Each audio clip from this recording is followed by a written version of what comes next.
This is Dr. Ellie Dommett, Reader of Neuroscience at the Institute of Psychiatry, Psychology and Neuroscience at King's College London, and you are listening to the Academy's Developing Practice podcast.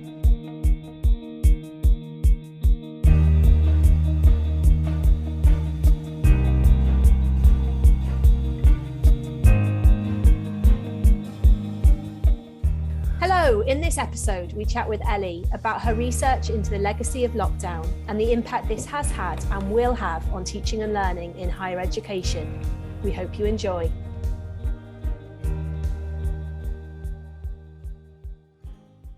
Ellie, we're really pleased to be speaking with you today, and we're delighted to be hearing about your research into the legacy of lockdown and the impact that this has had and will have on teaching and learning in higher education. So what we do with each guest is we like to get a little bit of background information first. So if you could tell us a little bit about how you arrived at your position at King's, that'd be brilliant. Thanks. Yeah, so I actually joined King's now almost 7 years ago because they wanted to start their first psychology degree. It always surprises people that King's hasn't historically had a psychology degree.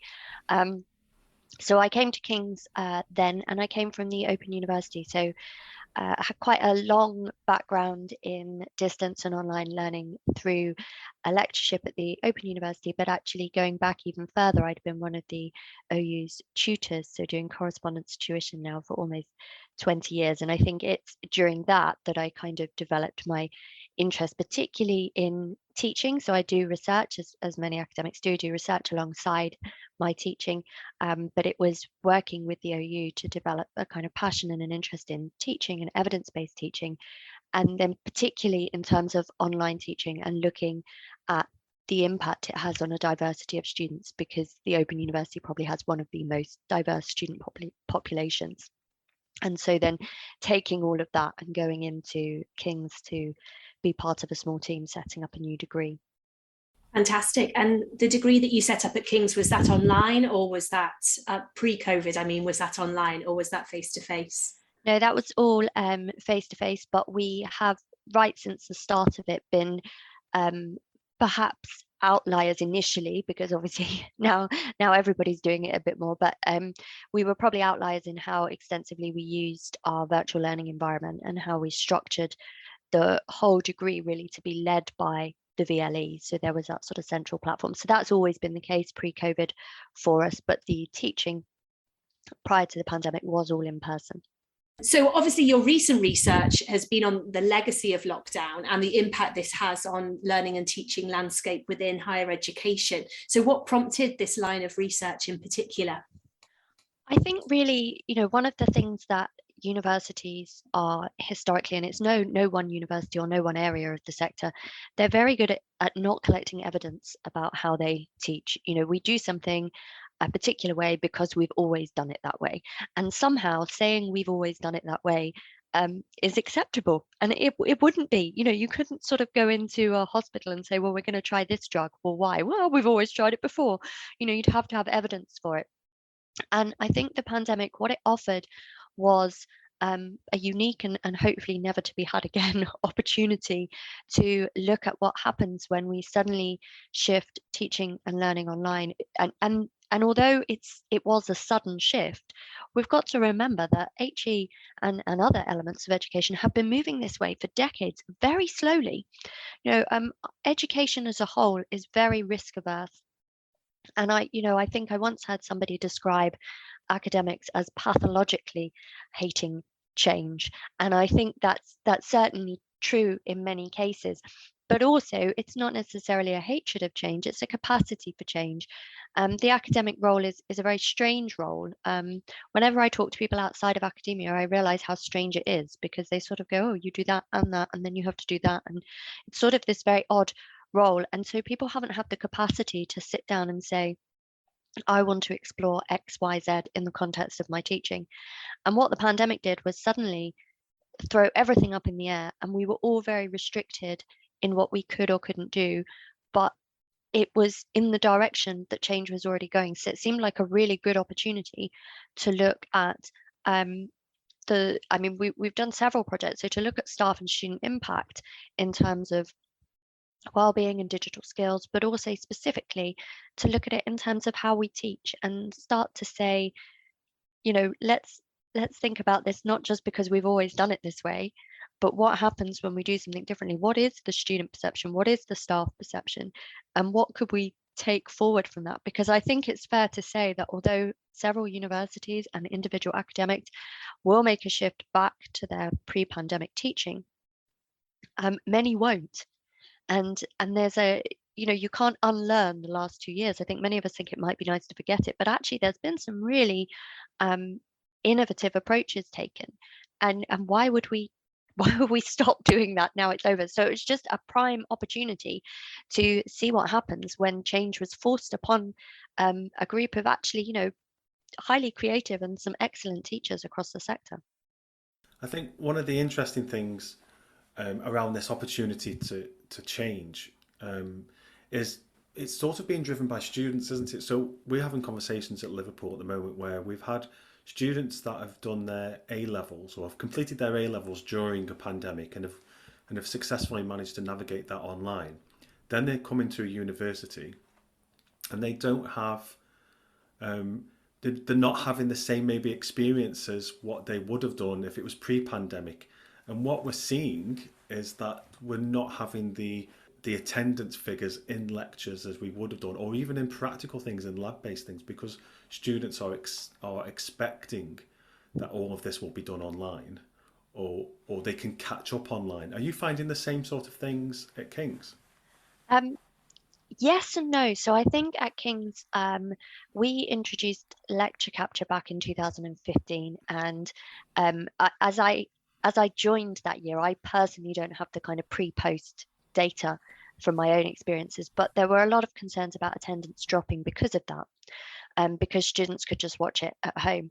And I did quite a lot of research around this, and there are various factors that predict that, one of which, of course, is that we're in the middle of London. It's extremely expensive to travel in and out of London. So when students told me in focus groups they were choosing between coming in for a 1-hour lecture and their food shop that week, I personally, as a lecturer, would rather they stay at home and ate. So there were all sorts of factors around that. So we've had quite low attendance at big lectures for a while in some disciplines, not all of them, but we typically always had them coming in for practicals and seminars. So I run one of my practicals. It's the only one the students ever really like. I take them to an anatomy and pathology museum. So they're literally standing there looking at brains in jars. There's lots of nice things I can do online. There's lots of 3D brain models you can purchase, you can produce, but you cannot possibly replicate that experience of prodding a brain. You just can't. So I think we have now got a situation where our students are still quite willing and keen to come in, but only for the things that they can see a real value is added. And I think the work that we did around the post-pandemic lecture, which we did alongside Echo 360, who of course are a lecture capture company, but do a lot more than that, they supported this research.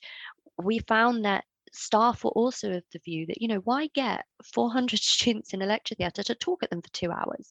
Wouldn't it be a better use of their time and our time to produce some videos, some online learning material, and get them in to discuss and engage? And one of the things we heard repeatedly in the general media, not the research literature throughout the pandemic, was students feeling like they weren't getting their university experience. And when you drill down what that is, they mean the social experience.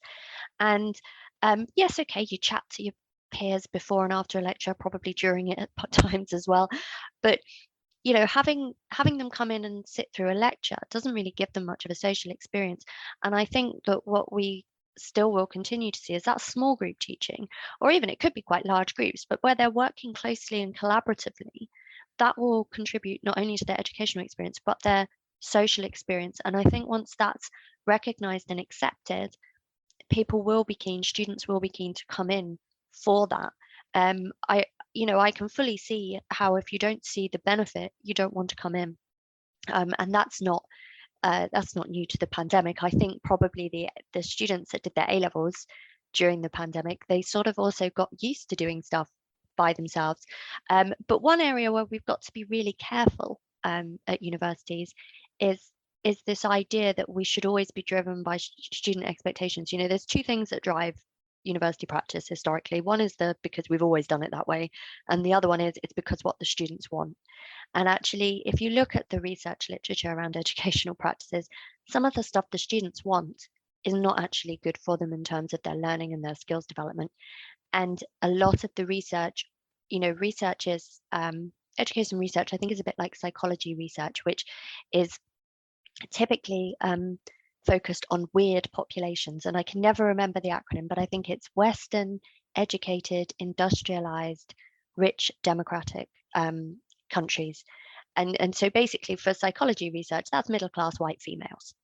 And I think when we do a lot of education research, that's what happens as well. So actually, when we talk about student expectations, we're talking about expectations of our weird population, not expectations of the whole student body. And when you look at that, I think those expectations are actually quite diverse, and some of those students do really want to come onto campus. They just need to know that they're coming on for something that isn't being talked at for 2 hours. Yeah, that real value, and that is the message, isn't it? For many universities, it's around communicating that value appropriately as well. I just wondered if you just tell us a bit more, Ellie, about your specific research project then. So how did you ensure that your sample wasn't weird? Tell us more about the detail.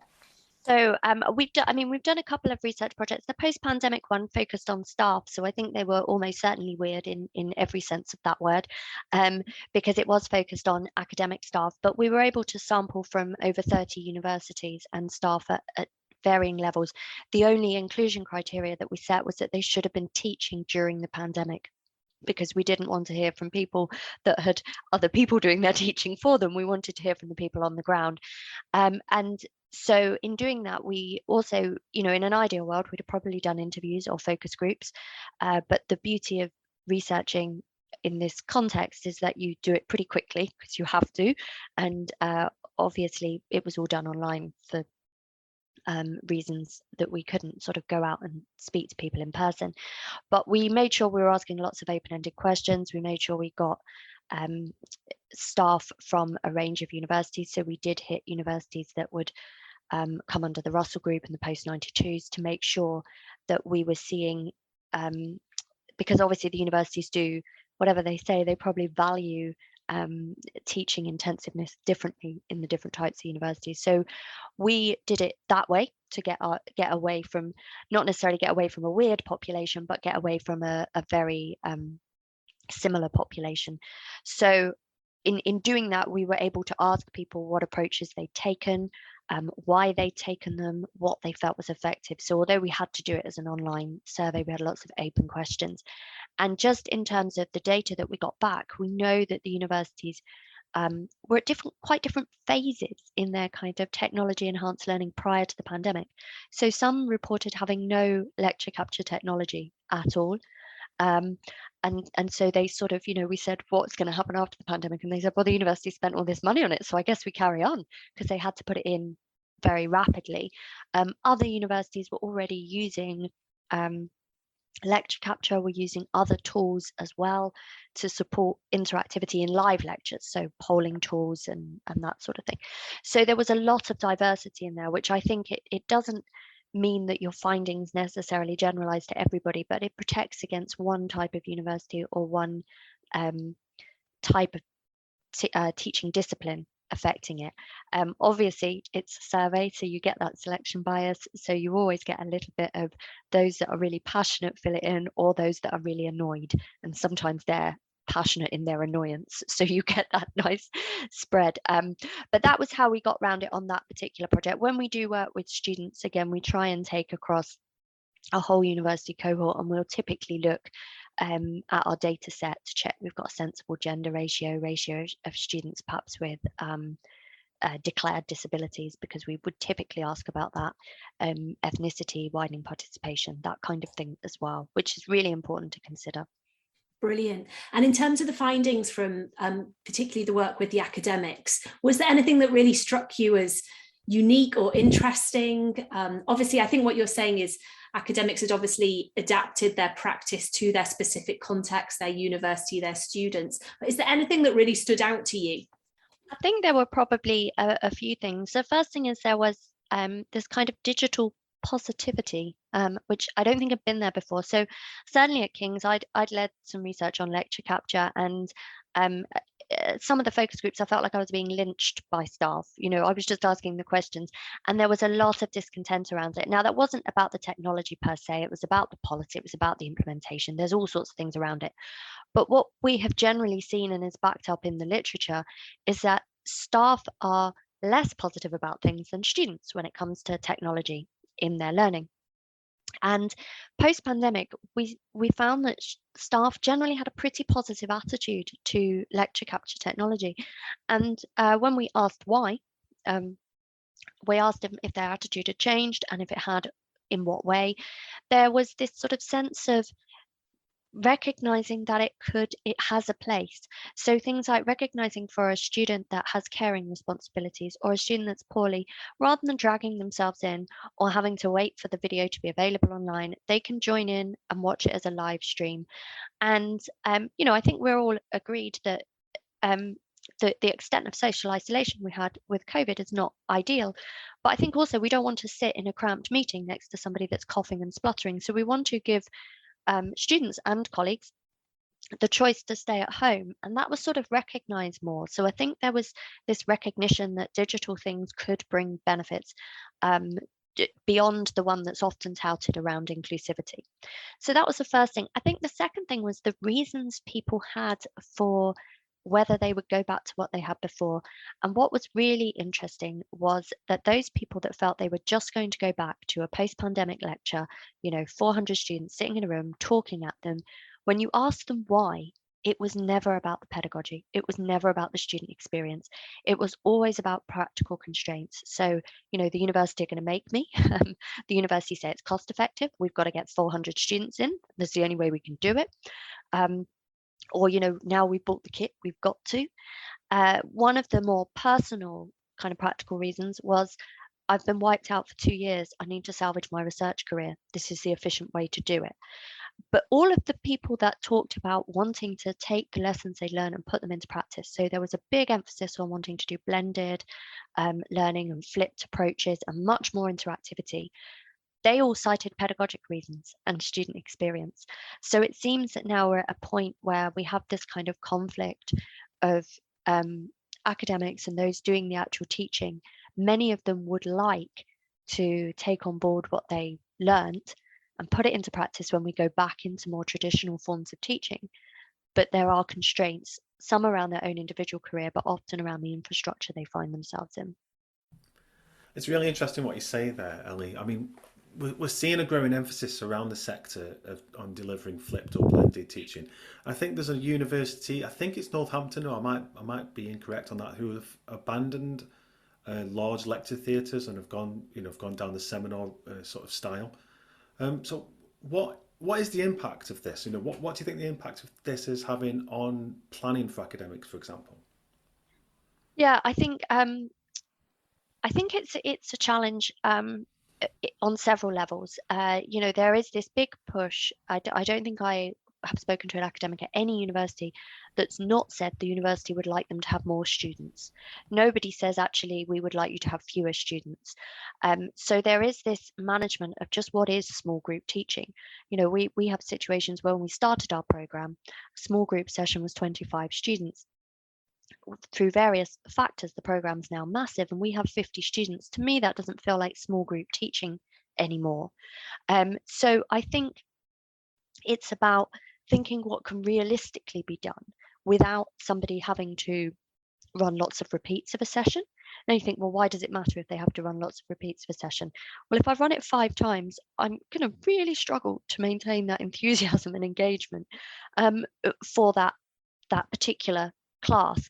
So I think there is an element of making, academics need to think carefully about what sessions they can do that really genuinely are small groups. So seminars are great. The other thing is, I think we also need to be a little bit less precious over things. So I mentioned that I've been an OU tutor. So one of the wonderful things about the OU, which is not replicated anywhere else as far as I'm aware, is you have a very small team of academics that write a module. So they'll plan out everything, and then it's largely taught by a group of people that they've never met in the form of the tutors. And I think, the tutors become kind of the custodians of it. We have wonderful teaching assistants. Why does it have to be me that stands there and does everything? Actually, the students would probably prefer to hear from somebody that's done some research in the last week instead of just looked at spreadsheets of student data. So, there is this balance of recognizing that if you move away from large group teaching, you're going to have to either have somebody running lots and lots of sessions or relinquish control over some of the teaching. And that's a little bit uncomfortable for us because we've all got our modules that we see as our babies. And it's not even just about that. It's also recognizing that needs resource. You want the right people in the room, so you need to have the resource to have a team of good teaching assistants that you can oversee, and you have to be able to take the time to prepare appropriate documentation for them. So each year for my graduate teaching assistants, I prepare like a 30-page booklet that does all the instructions for all of the practicals. And so they can see, even if they haven't run one, they can see what the students did in the previous one, and then they have all the information. So I think the implications of moving away from lectures are it will, in the short term, be a massive amount of planning, and it's a lot of coordination. And where you have more people involved in teaching, inevitably there can be issues of quality assurance. Now, one person, of course, can do a bad job, and that's sort of okay in a sense. When you've got 30 people doing a different level of bad job, it becomes very difficult to get any sort of consistency for the student experience. So I think it becomes a much bigger job, but I think it requires us to move to team teaching, and that's never a bad thing because you learn a lot through, most of the time. I mean, we go on these staff development things at universities and you sit there for 3 hours, you eat a soggy sandwich and you think, okay, that was nice, but unless you're going away and practicing it instantly, it's lost on you. Whereas working with your peers as part of a team, you actually learn a lot. So I think if we're going to move away from lectures as a whole, we need to look at what that involves. And unfortunately for universities in the short term, that's going to involve resource. I think in a lot of what you're saying, Ellie, you're picking out some principles there for us in terms of what we've learned from lockdown and this kind of legacy moving forward. So if you could summarize for us, what are the kind of key principles that we could apply as we're moving forward, whether we're leading learning in person or online? What are those kind of key kind of umbrella principles that we need to keep in mind? So I think the first principle is that, we have to have student-centered learning. So whether that is in the form of bite-sized videos, which they much prefer, or bite-sized in-person lectures instead of 2-hour blocks of information. So making sure we have a student-centered approach. We do, of course, have to have inclusivity. The pandemic really brought that home, but in a positive way, in that it allowed people to see that inclusive technologies, or technologies that allow inclusivity, I should say, are already there and in existence, and they're not as scary as they might have seemed. So I think student-centered, inclusivity, and keeping that interactivity going between students and between groups of students and between staff and students, but recognizing there's lots of ways to do that. So it doesn't have to be standing at the front of a session and waiting for people to ask you questions as they leave. There are other ways to do it. And I think just the final point is that we need to take what we learned in terms of rapidly evaluating teaching, and we need to keep doing that.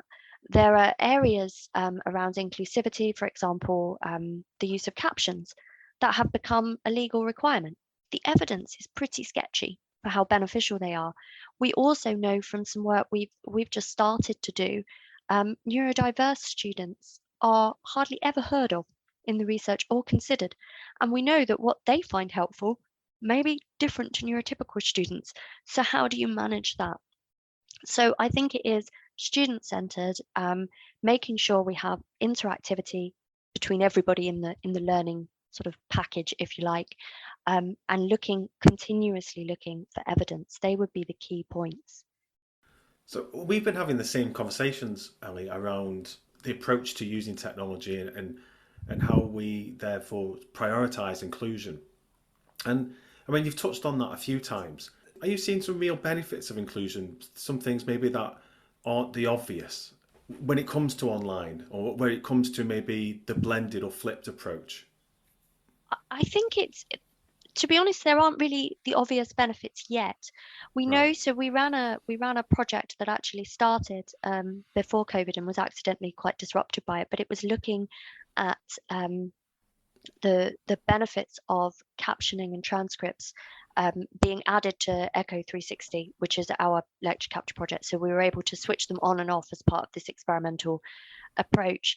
And we found that students really liked them. So all the data showed that they liked having them.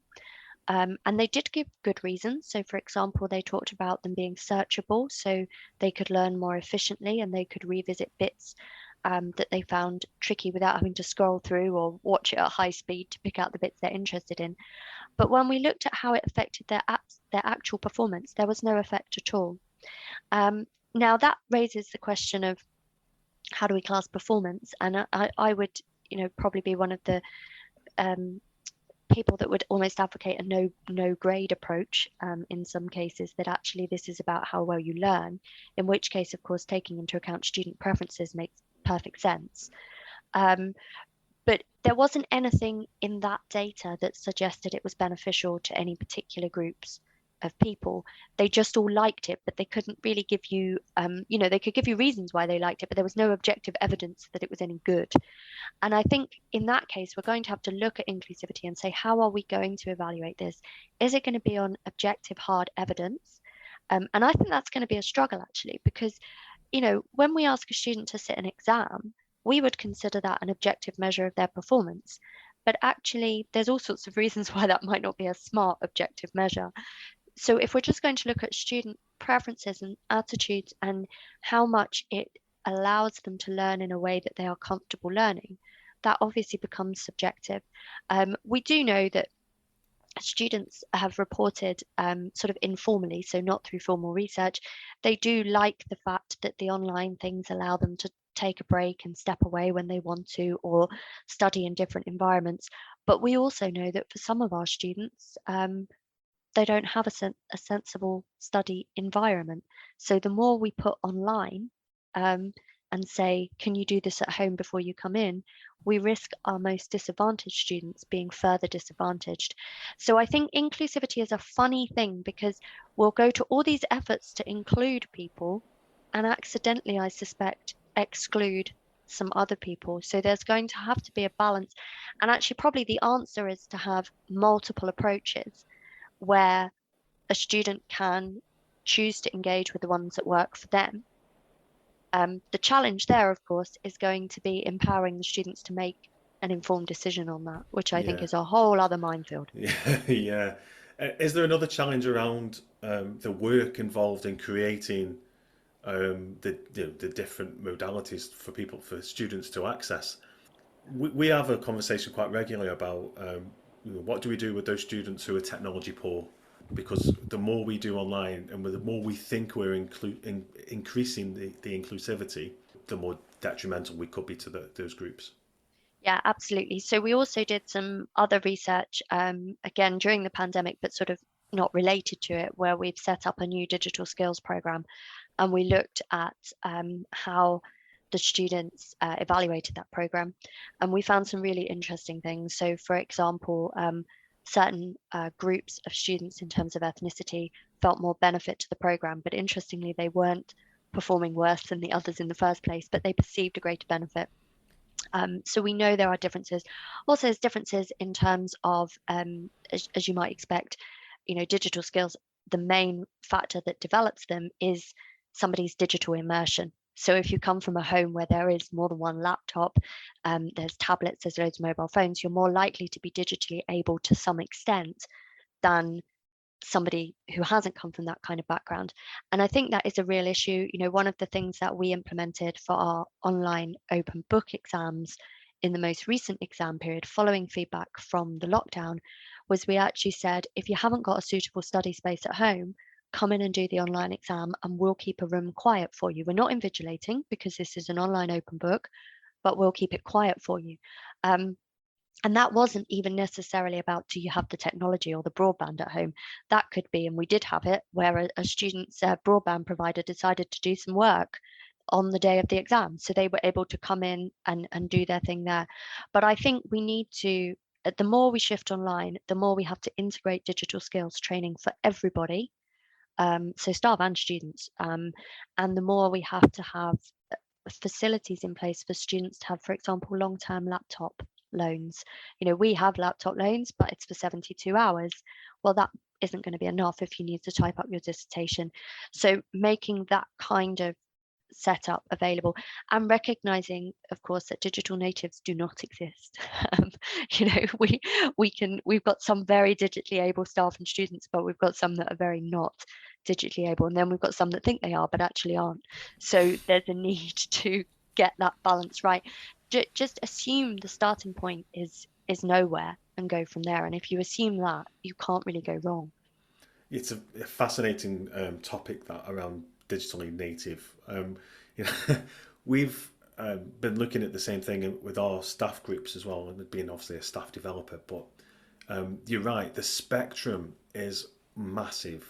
We've got people who are not able to maybe even use Amazon to order something online, to people who code in their spare time.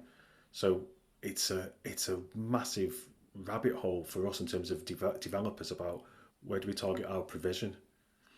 Yeah, and some of the work that we did through some university funding, actually, we looked at how digital skills in students related to their well-being during the pandemic, and digital skills was a predictor of well-being. And I think this is something that we assume you create something, it's got all these bells and whistles, whether it's for staff or students, but actually if it's stressful for them to get to it and use it and navigate it, you're not helping anyone. I sort of feel like sometimes I really just need a one-page sheet on that someone, could somebody post it to me if I'm working at home, where I can actually work through something. But some of our students will be in that position as well. We do know from the post-pandemic project, that staff felt they had upskilled a lot. And I think they had, but as you say, at the starting point for that upskilling was so variable. It's a real challenge.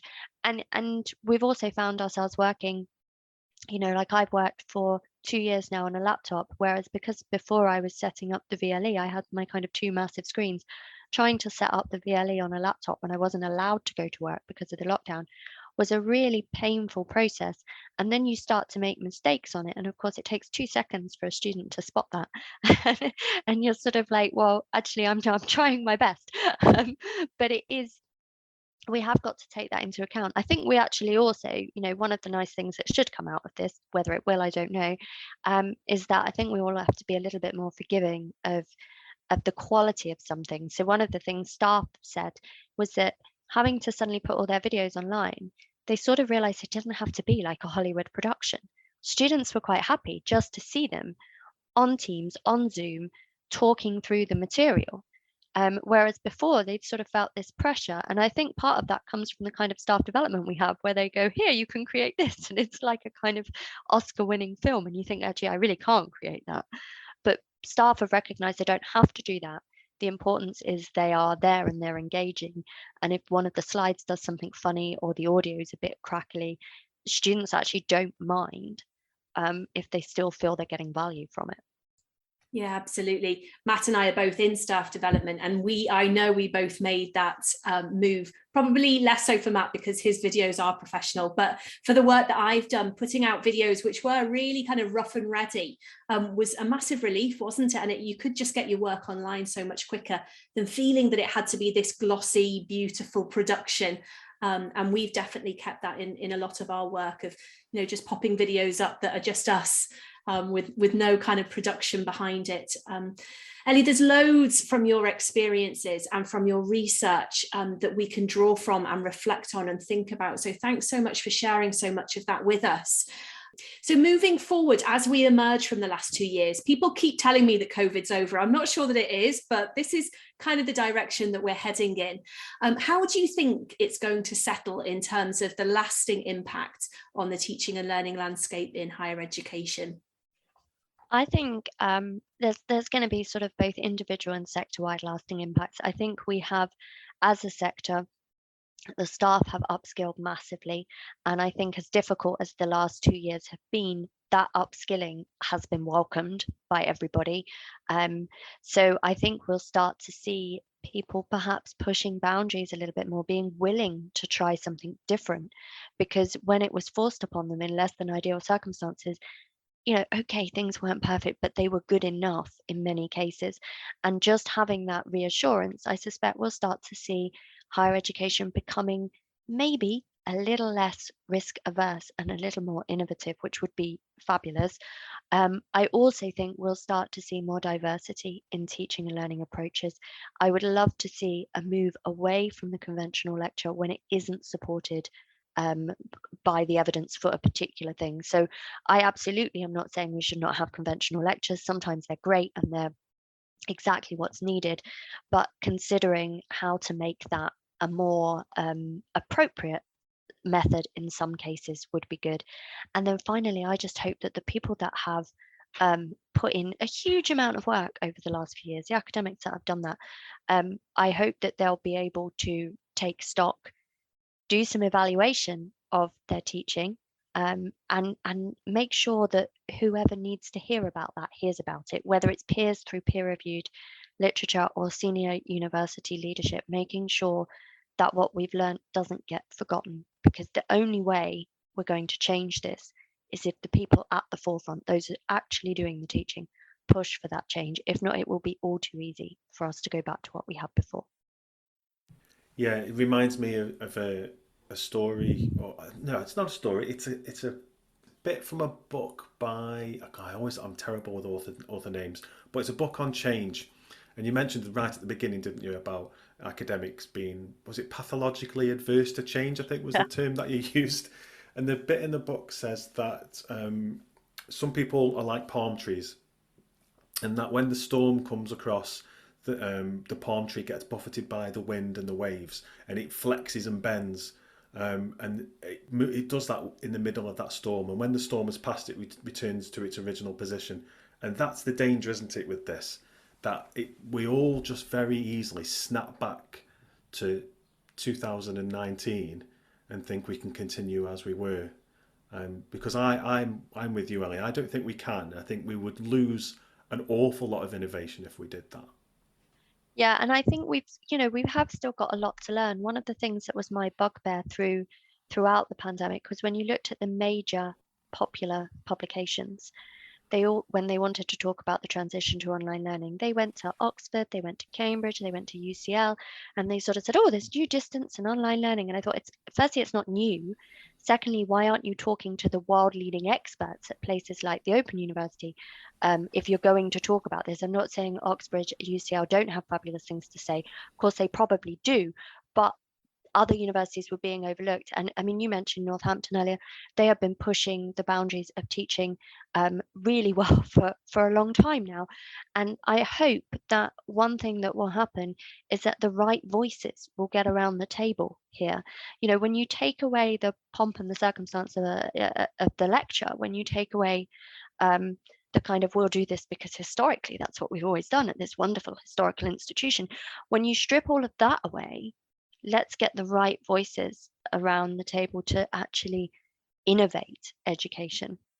And they will be voices from a massive diversity of universities who have a good amount of experience in teaching a huge range of students. And ultimately, as all universities, I think, are keen to push a widening participation agenda, all universities need to have some diversity in their policies, in their staff voices. So it would be great to hear more from universities like Northampton, Derby. University of Derby Online has been doing this for years. Why aren't they being heard from in the same way? And I think it's only when we get everybody around the table that the conversation will start to take the sector forward, rather than individual programs or individual institutions. That was like a rallying call. That's fantastic.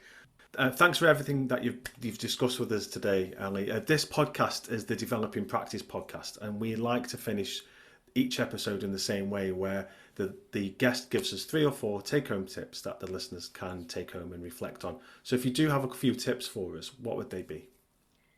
I think the first tip would actually be to kind of step back once you've recovered from what happened in COVID in the transition. We were all run off our feet, didn't didn't manage to take leave, didn't manage to sleep half the time, just managing that transition to online learning. And I think it's really helpful to just look back and say what actually worked well, and ask that question from different perspectives. Ask it of yourself, what did I find more enjoyable to do than I was expecting? Ask it of your colleagues, if they were working with you on something, what was their perception on it? And then, of course, asking it about your students. So I think it's reflecting on your own practice is really important. And then I would say a second tip is to now take some of that forward in a more, I want to say calmer manner, but I'm not sure that's quite the right word. I think I mean just, that was reactionary. COVID was a big period of reactionary teaching. What could now be put into something that you can take forward? So one of the things that I did, for example, when I was trying to teach about depression, I actually managed to find a close friend who had experienced depression, and I got him to script me something that I could have recorded and put on the VLE. So that the students could hear something a bit more personal and a bit more powerful, even though there was nobody in front of them at a lecture. So that kind of thing, can you take some of the snippets and now use those in a more considered way? So reflection, consideration of what can go forward, and then always the same thing again, pushing the boundaries. What for you, now you've achieved whatever you achieved for you personally in the pandemic teaching, what is the next boundary for you to push? And then simply, how do you push that boundary? Who do you need to speak to? What skills do you need to go ahead and push the innovation in your teaching? Brilliant. Thanks for your time, Ellie. It's been great to hear from you.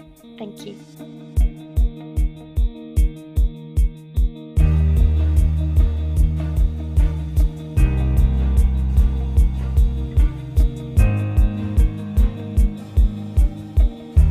Well, I thought that was a really insightful and interesting conversation with Ellie there. I like that she was talking about her research into what academics will keep and what they will let go in response to the pandemic. She said that when assessing what to keep and what to let go, she said she would assess the value for students. So what we really need is a student-centred, inclusive approach to all the decisions that we make. Yeah, absolutely.